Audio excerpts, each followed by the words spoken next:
You weren't supposed to know her name. That's how she wanted it.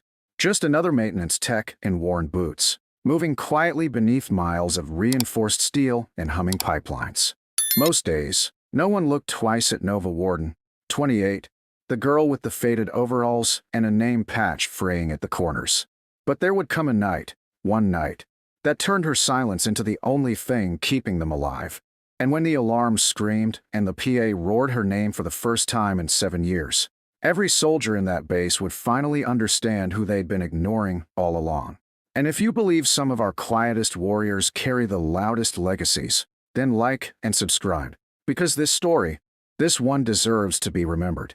The corridors of Hawthorne Operations Facility always smelled faintly of coolant and steel, a place where voices were drowned by machinery and respect was measured in rank patches sewn onto crisp uniforms.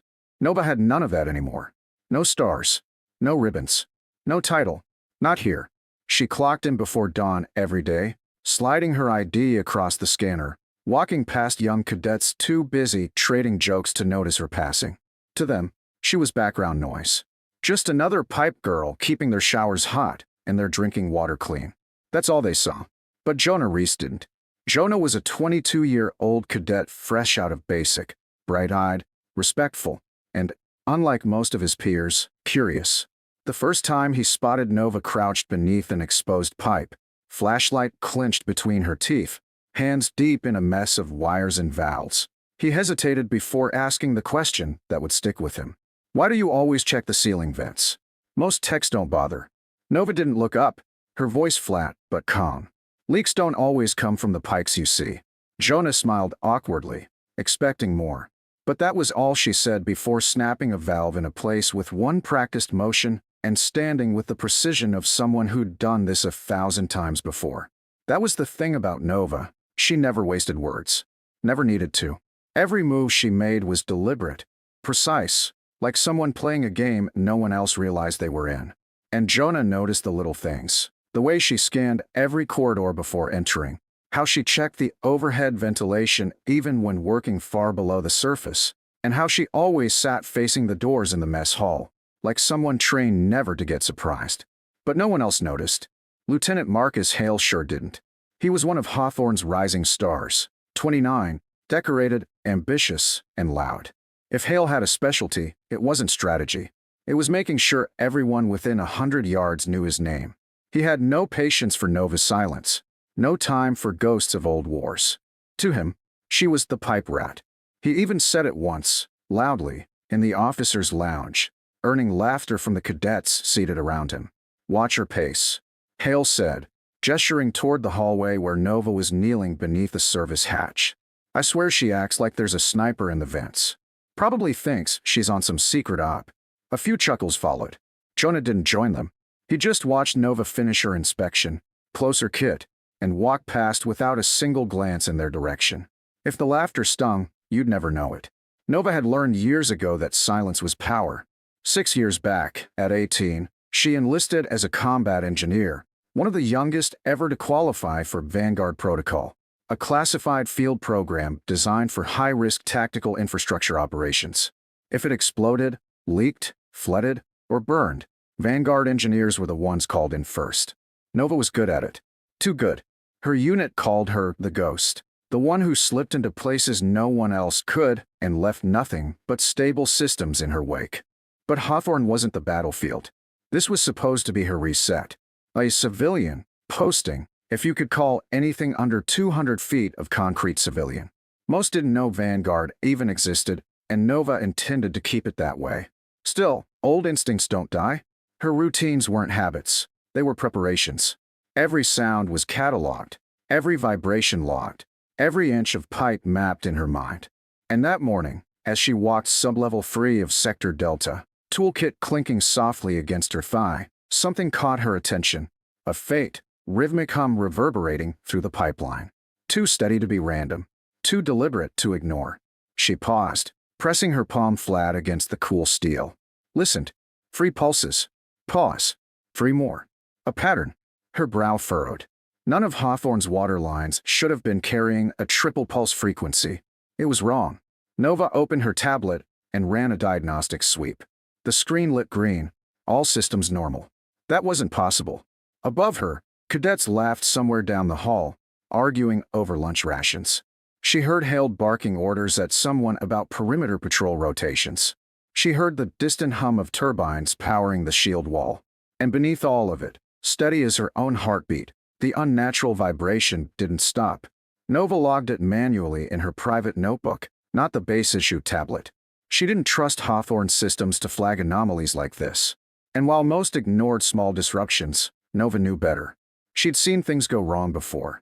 She'd seen what happened when people dismissed warnings that didn't come with flashing lights. Still, she kept her findings to herself. That afternoon, in the maintenance bay, Jonah caught her working over an old manifold, torchlight flickering against the curved walls.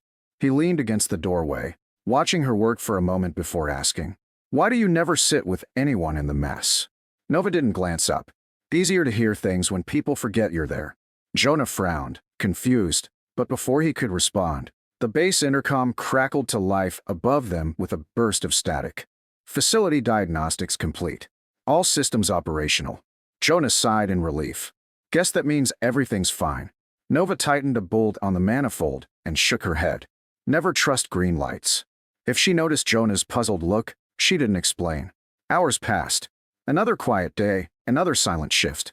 The hum remained, low but constant, fretting beneath her skin like an unanswered question. She couldn't shake it.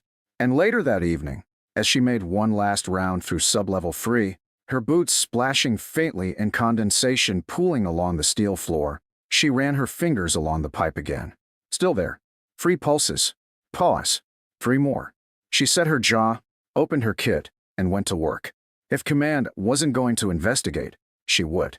Upstairs, Hale and his team were laughing over a holoscreen display of drone flight patterns, arguing about who'd clocked the fastest intercept times. Jonah overheard one of them joke, "I bet the pipe rats down their knitting sweaters for the plumbing." More laughter. But Nova wasn't knitting. Nova was tracing. Every line, every junction, every single bypass she could reach. Her hands moved fast, precise, memorizing pressure shifts and tracing signals nobody else could hear. By the time her shift ended, she had built an entire map in her head of Sector Delta's hydraulic lattice. And she found something terrifying. A bypass valve that shouldn't exist. Hidden deep behind a wall panel, marked as inactive on official schematics. But it wasn't inactive. It was open. She stared at it for a long moment, her breath catching as pieces of old knowledge slammed together. The wrong pressure ratios. The triple pulse vibration. The inactive bypass no one had logged. Someone had tampered with Hawthorne's shield wall. Nova's jaw tightened, but she closed her kit and walked out like nothing had happened. Her steps slow, calm, calculated. Because tomorrow, she'd need answers. And by tomorrow night, every answer would come crashing down when the PA screamed 5 words no one at Hawthorne would ever forget. Nova Warden, shield wall compromised. The sirens didn't start gently. They screamed, a sharp, gut-punching howl that tore through the steel veins of Hawthorne Operations Facility, shaking bulkheads and drowning out every other sound. Alert. Shield wall compromised. Sector Delta, breach detected. For a moment, the base froze. Officers mid-step, cadets in training halls, technicians hunched over consoles.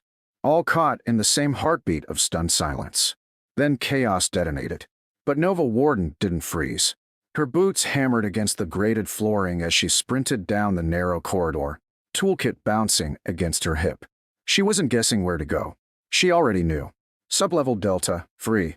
The bypass she'd found earlier, the one she hadn't reported, was about to become the reason Hawthorne stopped breathing.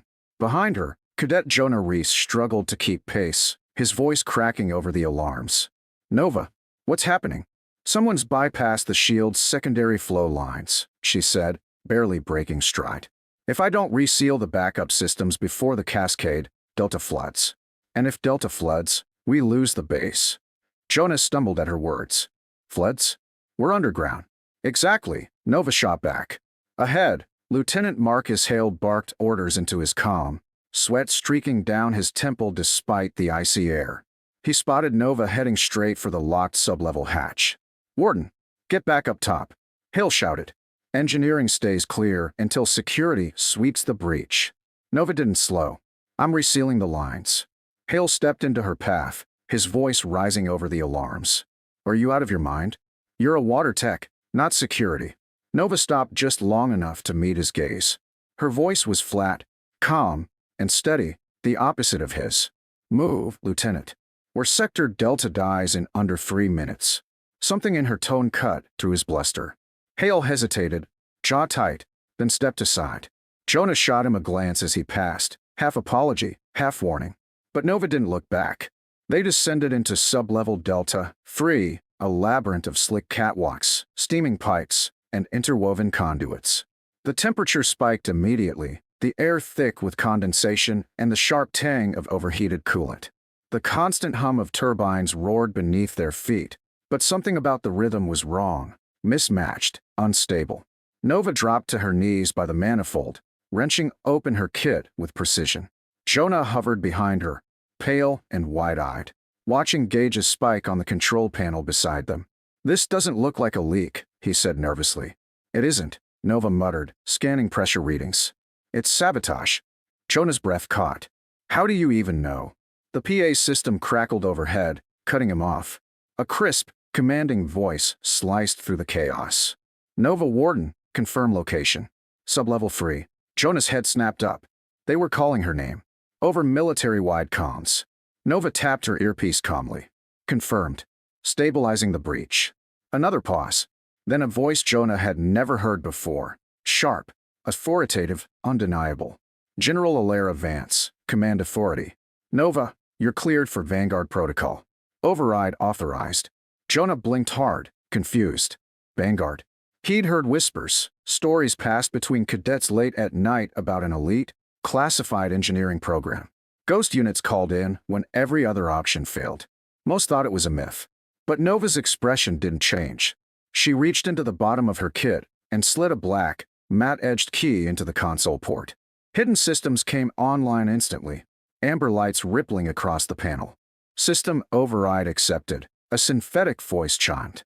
Vanguard clearance, active. Jonah stared at her. Your Vanguard? Was, she said, hands steady over the regulators. Tonight, I still am. Above them, the entire sublevel trembled under the pressure of destabilized flows. Steam burst violently from a cracked vent, hissing across the metal grates as Nova rerouted power manually, bypassing the compromised lines. Her movements were precise, surgical, too practiced to belong to anyone who just fixed pipes. Jonah's heart pounded as he watched her work faster than the automated systems could respond. You've done this before, he said quietly. Nova didn't look up. More times than I want to remember. Suddenly, the ground beneath them shuddered violently, throwing Jonah against the wall. From somewhere beyond the thick bulkhead doors, a deep metallic thud echoed through the sublevel. Jonah's breath caught. That wasn't an explosion. Nova didn't stop working, but her voice lowered, controlled and sharp. No, that was boots.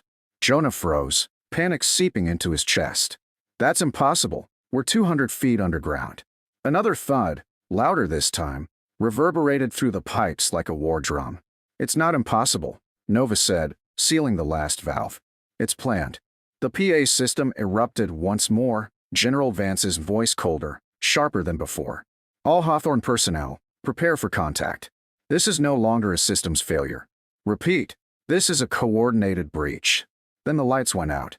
3 seconds of pure black swallowed the sublevel. The only sound the pounding of Jonah's ragged breathing and the slow drip of condensation falling from the pipes. Then, as emergency lights bled crimson across Nova's face, she exhaled once. Calm, focused, unshaken, and spoke softly to herself. Vanguard Protocol. Stage 2. The emergency lights bled a deep crimson, painting the narrow steel corridors in long shadows as Hawthorne Operations Facility braced for the unthinkable. The alarms still wailed above, but beneath them was something worse. The faint, measured thud of boots striking metal somewhere beyond the shield wall. Whoever they were coordinated. Trained. Coming closer. And in the center of the chaos, crouched by a still hissing manifold, Nova Warden calmly tightened the last regulator, wiping condensation from her forehead with the back of her glove. Her breath came steady, controlled. Every move she made looked less like maintenance work and more like choreography. Decades of training compressed into seconds. Jonah Reese crouched behind her, wide-eyed, knuckles white on the edge of the railing. "What's happening out there?" he whispered. Nova didn't answer immediately. She finished rerouting the secondary lines before finally straightening, pulling her damp gloves off finger by finger. "They didn't come for the wall," she said quietly. "They came for what's behind it." Jonah blinked, confused. Behind it? What could possibly? Before he could finish, the PA system erupted again, this time with General Alaravance's voice, clipped and sharp as steel. "All security personnel, converge on Sector Delta. We have an active hostile breach. Repeat, hostile breach. Vanguard authority engaged." Jonah froze, glancing at Nova. "They're calling Vanguard." "That's you." Nova ignored him, pulling the matte black Vanguard key from the console and slipping it back into her kit.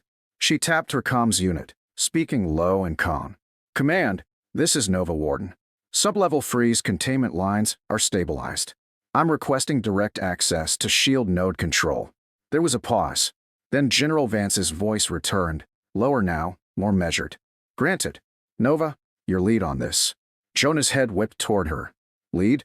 Wait, how high does your clearance even go?" Nova snapped the lid of her kit shut and slung it over her shoulder.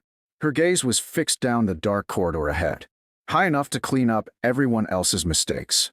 She stepped onto the catwalk, boots silent despite the metallic grating beneath her.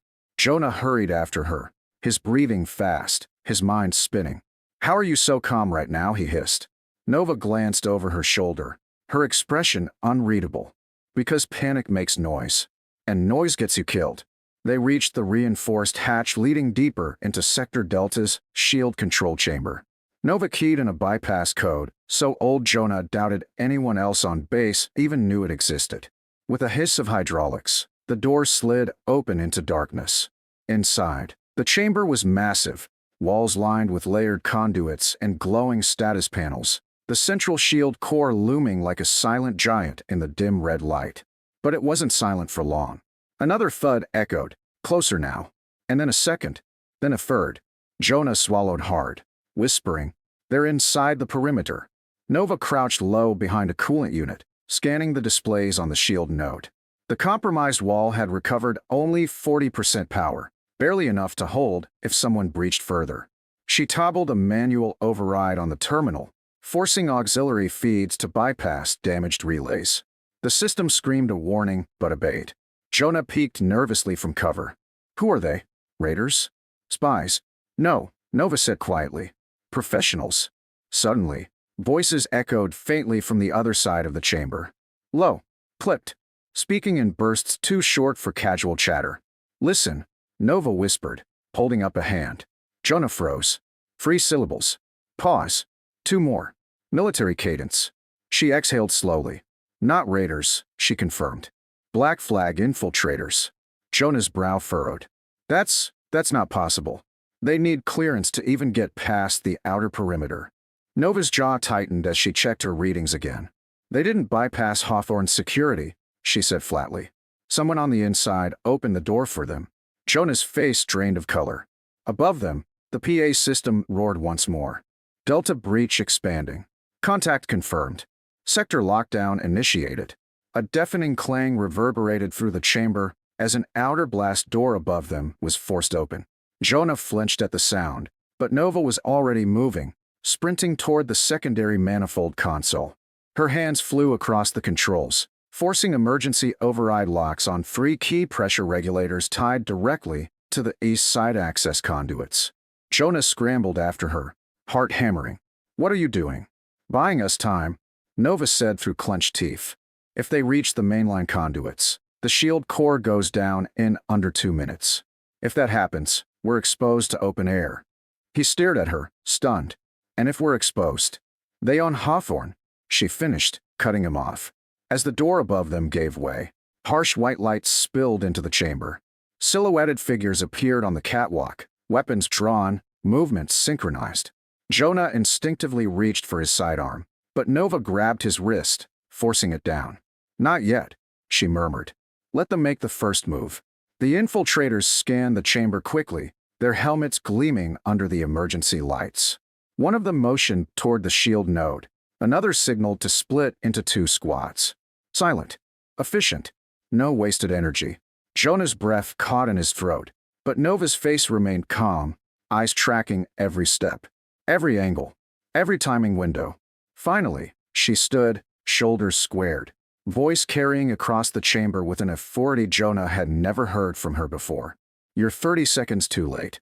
The lead infiltrator froze, just for half a heartbeat. And in that instant, Nova slammed the final override into place, rerouting the last surge of power from the east conduits into the auxiliary defense grid. A deep, resonant hum rolled through the chamber as the floor beneath them vibrated. Then, with a thunderous crack, Hawthorne's internal defense seals locked into place, thick alloy slabs slamming down from the ceiling, cutting off access between catwalks and trapping the infiltrators between levels. Jonah exhaled sharply, realization dawning on his face. You boxed them in." Nova finally looked at him, expression steady. "I designed this system. It was never meant to keep people out. It was meant to trap them once they're inside."